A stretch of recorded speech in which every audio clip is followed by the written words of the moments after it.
अस्सलाम वालेकुम। Voice of America Washington से मैं हूँ सारा जमान और मैं हूँ साकिबुल इस्लाम। क्या अमेरिका और रूस के दरमियान ताल्लुकात बेहतर बनाने की कोशिश सदर ट्रंप के लिए नई मुश्किलात खड़ी कर रही है? इस पर हम बात करेंगे कुछ ही देर में। आज के शो में और क्या कुछ शामिल है, देखते हैं उसकी एक झलक। ये है वॉइस ऑफ अमेरिका की पेशकश व्यू 360। पाक अफगान ताल्लुकात में इस्तेहकाम कैसे पैदा हो? हॉलीवुड में मुसन्निफों के लिए एक पुरसुकून घर और कराची के एक बुजुर्ग की अनोखी सवारी। ये गाड़ी पूरी मैंने बनाई, यानी जो कंस्ट्रक्शन है जो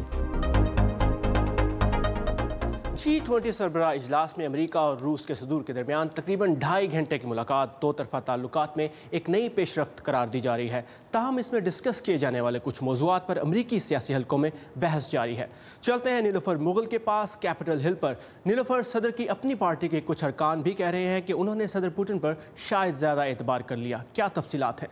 जी साकिब, हमने देखा कि गुज़िश्ता साल यहाँ पर अमरीकी इंतखाबात हुए और उसमें रूसी मुदाखलत का मामला जो था वो सामने आया। लेकिन रूसी मुदाखलत का जब मामला सामने आया तो ये मामला अभी यहाँ पर गर्म है। लेकिन अभी हाल ही में अमेरिका और रूस के सदूर के दरमियान जो मुलाकातें हुई, इसमें साइबर सिक्योरिटी के प्रोग्राम पर भी बात हुई। इस मामले पर यहाँ पर सियासी हलकों में काफ़ी हलचल मची हुई है। लेकिन जो अमरीकी इंतज़ामिया है उसके अहदेदारों का कहना है कि अमेरिका और रूस के ताल्लुकात में सिर्फ इसी मामले पर को मौजू नहीं बनाना चाहिए। मज़ीद जानते हैं इस रिपोर्ट में। व्हाइट हाउस पहुंचने के चंद घंटों बाद सदर ट्रंप ने अपने ट्विटर अकाउंट पर लिखा कि उन्होंने और सदर व्लादिमीर पुतिन ने अमरीकी इंतखाबात में रूसी मुदाखलत के मामले को पीछे छोड़ दिया है। ट्रंप ने ये वाजे करते हुए कि पुतिन ने किसी भी तरह की रूसी मुदाखलत के इल्ज़ाम को मुस्तरद किया है, लिखा कि अब वक्त आ गया है कि आगे बढ़ा जाए और रूस के साथ तामीरी अंदाज में काम किया जाए। उन्होंने अमरीका रूस मुश्तरका साइबर सिक्योरिटी मंसूबे का ऐलान किया। ये दौरा मजमूई तौर पर एक नुमाया कामयाबी थी।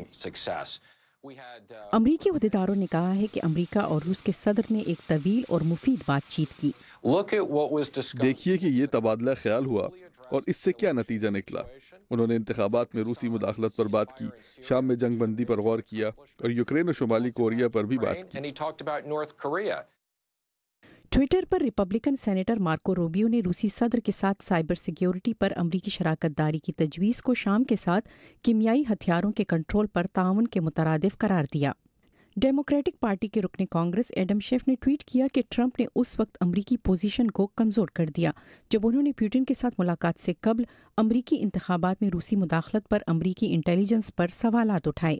अमरीकी अहदेदारों के मुताबिक ट्रंप के नाकिदीन एक अहम बात भूल रहे हैं। हमें बहुत से संजीदा उमूर निपटाने हैं, जैसा कि शाम में जंगबंदी और नो फ्लाई जोन हमारे मफाद में है, और इसके अलावा यूक्रेन और शुमाली कोरिया के मामलात और बैलिस्टिक मिसाइल पर भी सदर तवज्जो दे रहे हैं। एक हफ्ता की तातीलात के बाद काम पर वापस आने वाली अमरीकी कांग्रेस के लिए सेहत आमा की इस्लाहात रिपब्लिकन एजेंडे में सरफहरिस्त हैं।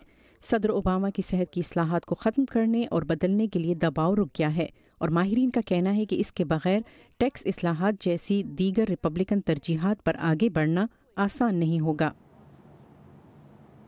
और साकिब, साइबर सिक्योरिटी के प्रोग्राम पर रूस के साथ मिलकर काम करने के मामले पर यहाँ रिपब्लिकन्स भी काफ़ी तनकीद करते आ रहे हैं और अब यूँ लगता है कि सदर ट्रंप भी उनके देखते ही देखते पीछे हटना शुरू हो गए हैं। उनका कहना है कि उनका नहीं ख्याल कि वो इस मामले पर यानी साइबर सिक्योरिटी के प्रोग्राम पर रूस के साथ काम करना मुमकिन होगा। नीलुफर मुगल हमें बता रही थी ट्रंप पुतिन मुलाकात के बाद वाशिंगटन में सामने आने वाले रद्द-ए-अमल के बारे में। Thank you नीलुफर।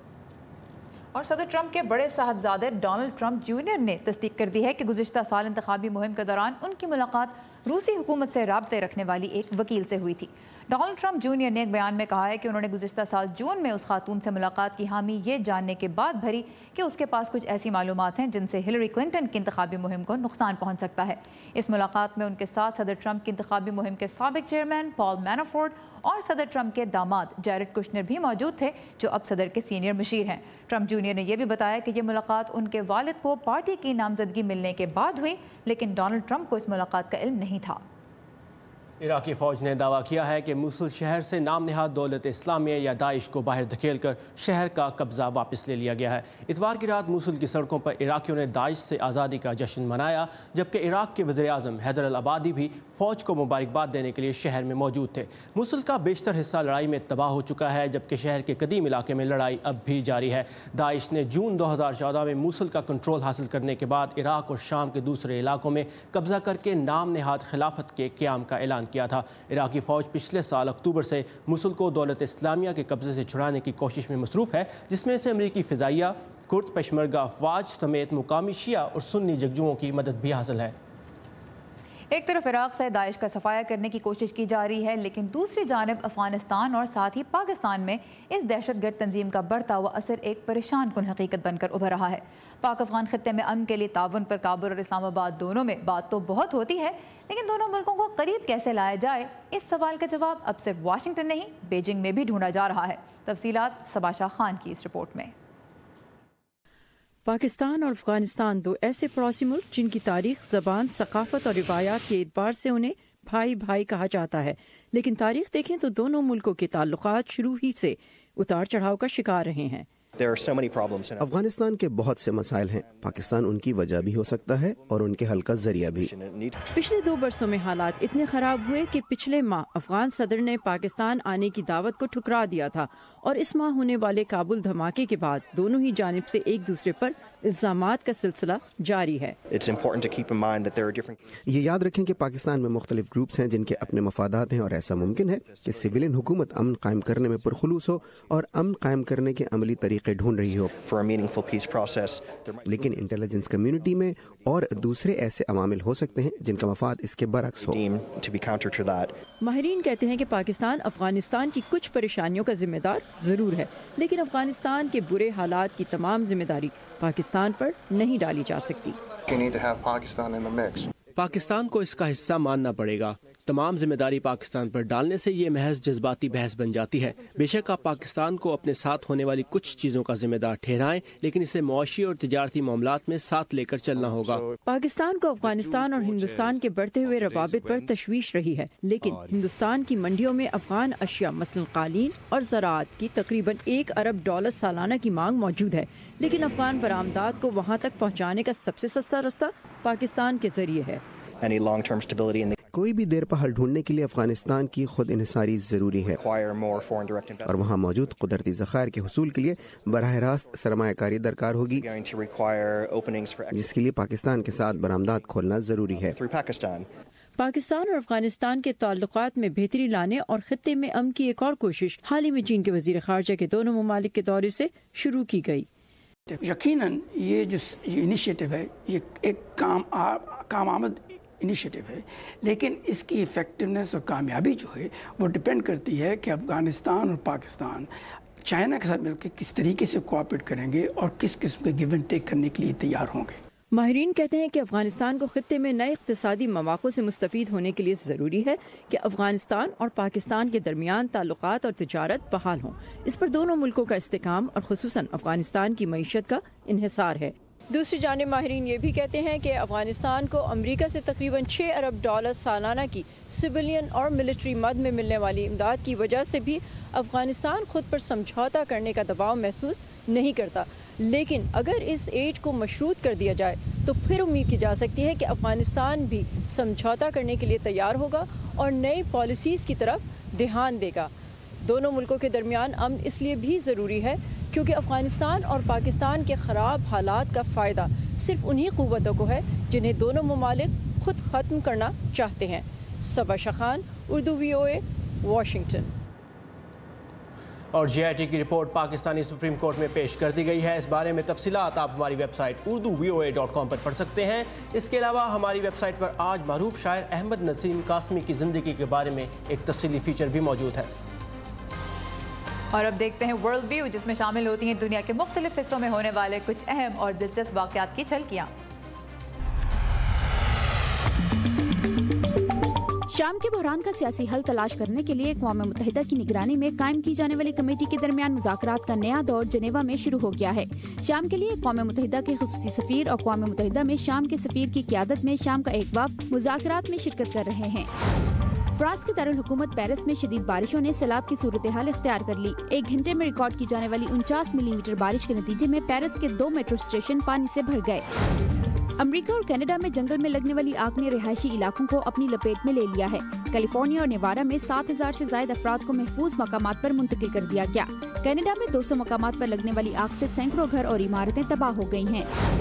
जापान में आर्ट एक्वेरियम की 10वीं सालगिरह के मौके पर समुद्री हयात से तैयार किए जाने वाले आर्ट वर्क को नुमाइश के लिए पेश किया गया। आर्ट एक्वेरियम में 8000 गोल्डफिश की हरकत को LED लाइट्स की मदद से नुमाया किया गया है।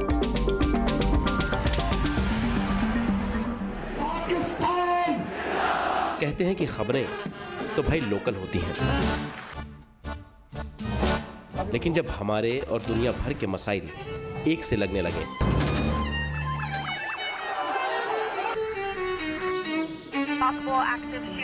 तो आंखें खुली रखनी चाहिए। अमेरिका ने पाकिस्तान और भारत के क्या पता कौन सी खबर आपके काम आ जाए। Tonight I ordered great ideas. 25-year-old, 22-year-olds who are building billion-dollar companies. Our dream is to bring new technologies.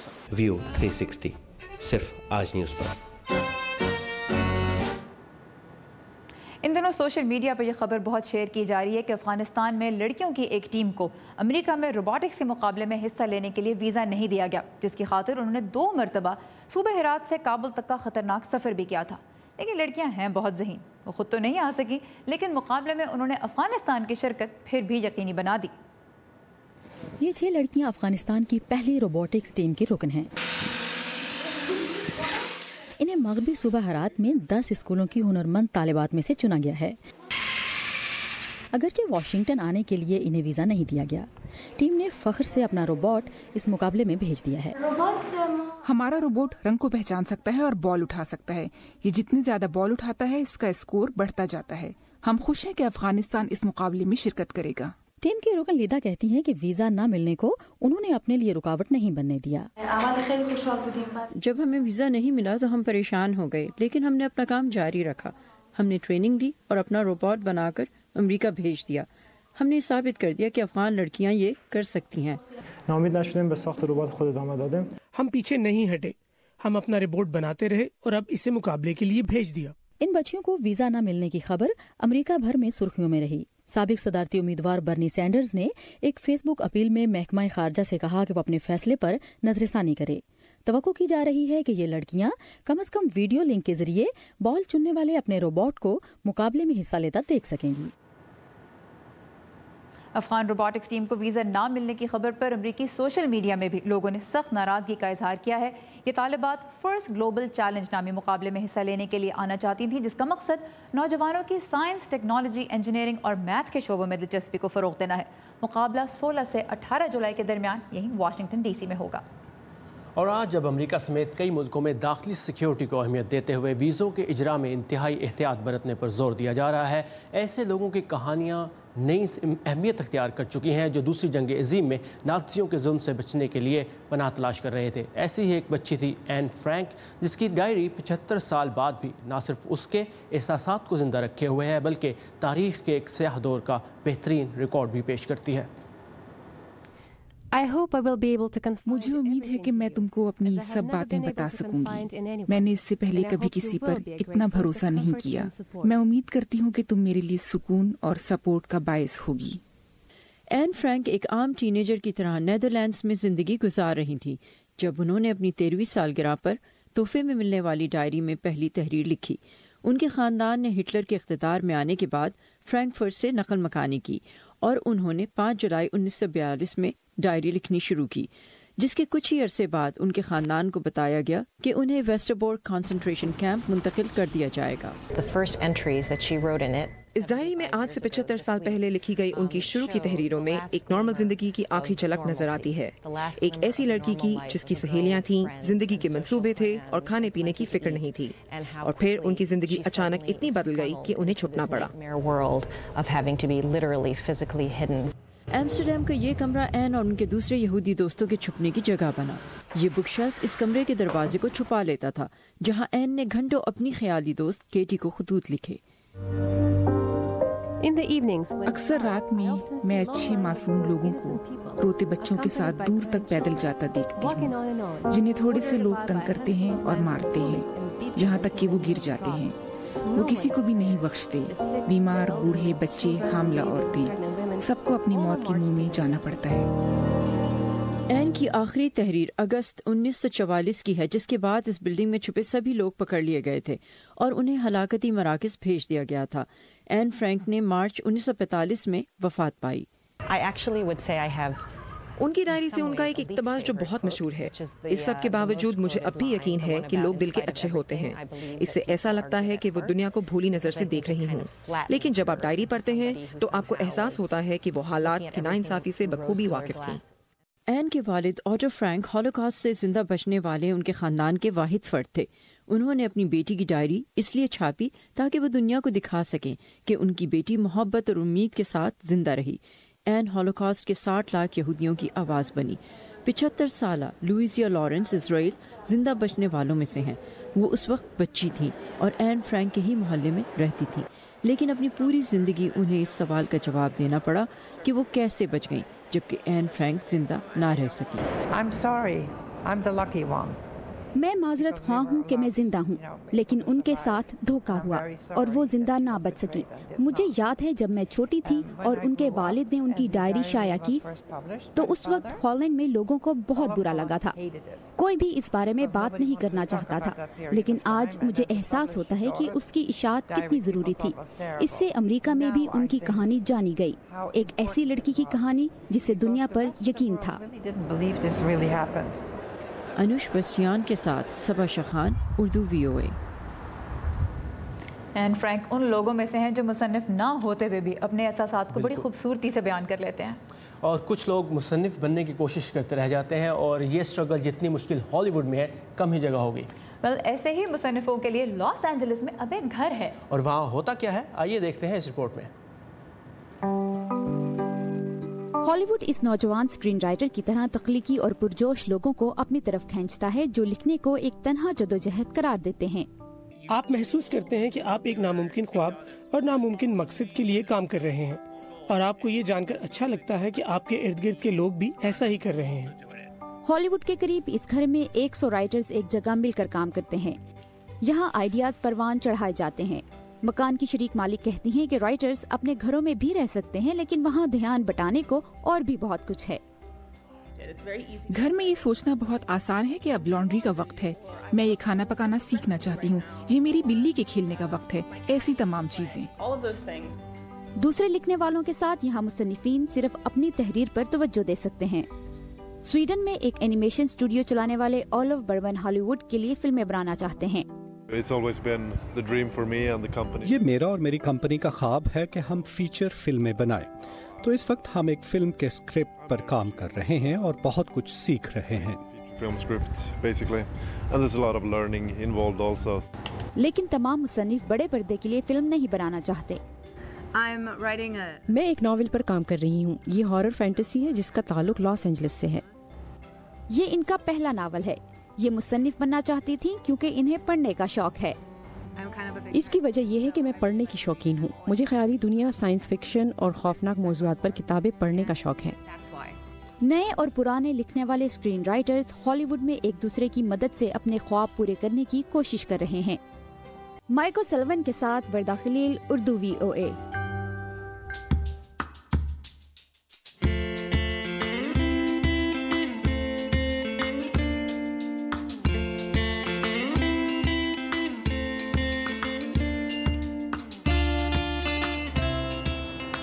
ہالی ووڈ کا ایک بہت ہی موٹیویشنل گھر ہم نے دیکھا، اور کہتے ہیں کہ گھر وہ جگہ ہوتی ہے جہاں انسان کا دل لگے، اور کراچی کے ایک 90 سالہ بزرگ کا دل لگتا ہے صرف اپنی وین میں، لیکن یہ کوئی عام وین نہیں ہے۔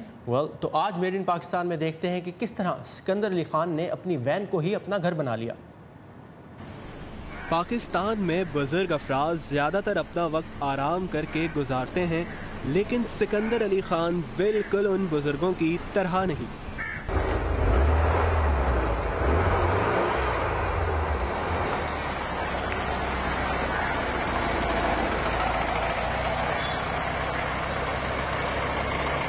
उम्र 90 साल से ज्यादा, मगर शौक है सबसे मुनफरिद। 1973 मॉडल की वॉक्सवैगन वैन उनकी पसंदीदा सवारी है, जिसे उन्होंने बना दिया है घर, जिसमें ज़रूरत की वो सब चीज़ें हैं जो एक घर में होती हैं। फिल्म देखने के लिए टीवी, ठंडी हवा खाने के लिए portable AC, sound system, microwave और बहुत कुछ। इन सब अशिया को बिजली फराहम करने के लिए है सोलर पैनल। अगर वो काम ना करे तो जनरेटर भी मौजूद है। सिकंदर अली खान कहते हैं वो जवानी से पुरानी गाड़ियों को अच्छी से अच्छी बनाकर रखने के शौकीन थे। वो कई मॉडल्स की वॉक्सवैगनें रख चुके हैं, लेकिन उनकी जिंदगी की सबसे बड़ी ख्वाहिश थी कि वो एक ऐसी वैन तैयार करें जिसे घर में तब्दील किया जा सके, और वो शाहकार उन्होंने बना लिया। मैं 1926 अक्टूबर को हिंदुस्तान के में हैदराबाद दक्कन में पैदा हुआ, और इस वक्त मेरी उम्र 90 साल 6-7 महीने हैं। इस वक्त भी मेरे पास माइक्रो है, जो इस वक्त कराची में अपनी वजह की एक है, जिसके अंदर पूरा मकान है, सारी फैसिलिटीज़ है रहने की। यूपीएस लगा हुआ है इस गाड़ी में, इसके अंदर सोलार लगा हुआ है। सोलार से जब तक धूप है टेलीविज़न चल सकता, पंखे चलते, लाइट जलती, और यूपीएस पर जो है माइक्रोवेव चलता, फ्रिज चलता, और छोटी मोटी चीज़ें भी चलती। सिकंदर अली खान को जब बोरियत का एहसास होता है तो वो अपनी अनोखी सवारी के साथ अक्सर साहिल समंदर का रुख करते हैं। वैन की छत पर सीढ़ी के जरिए जाकर चहल कदमी करते हैं। छत पर बैठने के लिए सोफा भी है, फोल्डिंग बेड भी। समंदर को दूर से देखना, अपने छोटे से कैमरे में फोटोग्राफी करना उन्हें पसंद है। ये गाड़ी पूरी मैंने बनाई, यानी जो कंस्ट्रक्शन है, जो कैरावन बनाया, उसको शेप देने में, ऊपर का स्ट्रक्चर की फिटिंग सारा मैंने अपने से किया। इसमें ना किसी मैकेनिक का है दखल, किसी का नहीं है। सिकंदर अली खान कहते हैं उनके कई दोस्तों ने उनकी वैन खरीदने में दिलचस्पी जाहिर की, मगर उनका अपनी पसंदीदा सवारी फरोख्त करने का दूर दूर तक कोई इरादा नहीं। वो कहते हैं कि बीवी की वफात के बाद उन्हें उनके अपने घर में कोई तंग नहीं करता। घर वालों को डर है कि अगर इन्हें तंग किया तो ये घर नुमा वैन लेकर भाग जाएंगे और कहीं भी सड़क पर जिंदगी गुजार लेंगे।